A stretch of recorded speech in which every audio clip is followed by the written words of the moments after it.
is Capital News for Monday, March 27, 2017. With the news, I'm Ivor Wharton. Thanks for joining us. We begin this evening by telling you that a young mother, badly disfigured by the father of her children, is seeking your help financially for surgery overseas. Shondell's entire face is completely disfigured. Corrosive acid burnt away her nose, eyes, and upper body. Within the blink of an eye, this woman's life was changed forever at the hands of the father of her children. After enduring almost 10 years of abuse, Shondell Williamson decided that she had had enough and finally summoned the courage to walk away from the relationship. But her former lover was not prepared to let her enjoy a life away from his control. The man journeyed from Linden Region 10 to punish the mother of his children by attacking her at a friend's house in New Amsterdam, Berbice.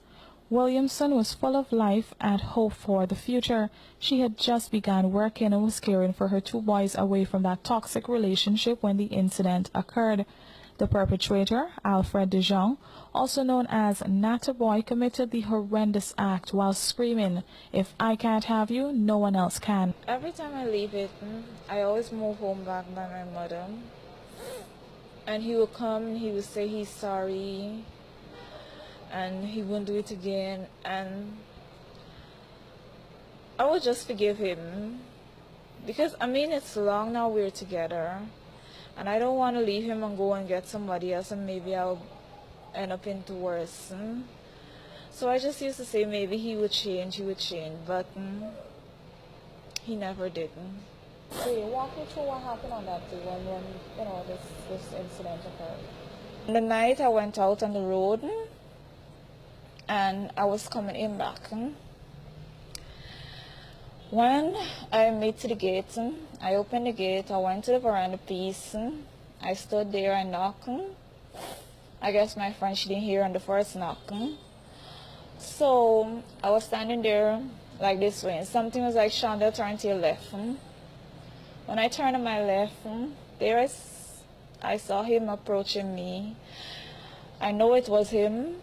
The walk, the body structure, everything, his face, but it's just the way he looked so strange. So I left staring at him because he had these like weave in his hair and he had like a female garment on.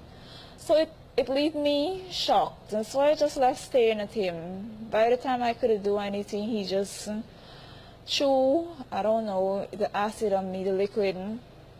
And there I was standing, screaming, knocking on the door for my friend. I guess he threw down the container and he ran out. While knocking on the door, she opened, because I was screaming for her. She opened. She was like, "What is this? What happened to you?" I was like, "It's Alfred."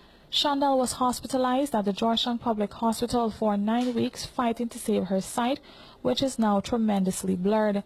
The extent of her injuries are so severe that she is not able to receive care in Guyana. Therefore, she must travel overseas for treatment.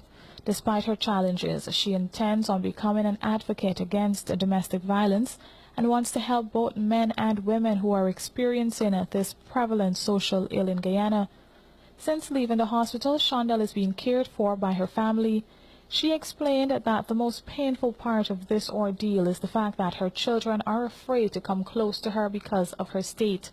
I would just like to encourage that person to get out of it fast, even to the first hit. Don't think it will done there.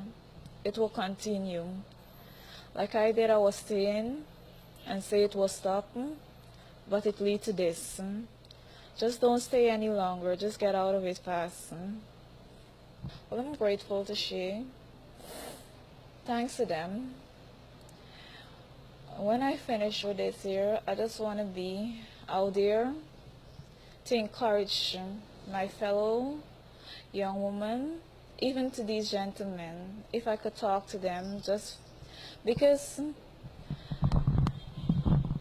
they should look at it, that we women are like their mother. We're there doing everything just like their mother.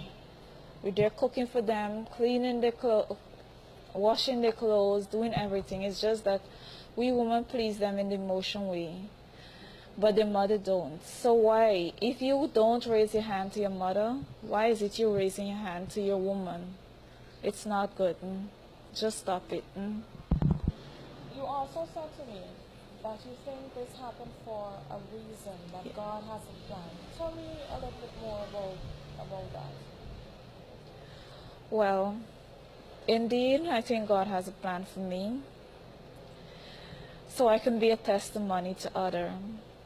I could be closer to Him, and when I walk, people should look at me and say, well, yes, indeed, she's a testimony. God has saved her, because look what she was, and look what she is now today.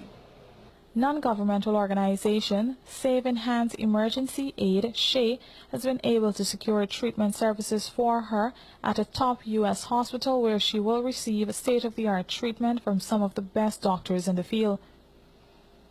SHE is funded by donations from the public on a case-by-case basis. Therefore, they are asking for your help.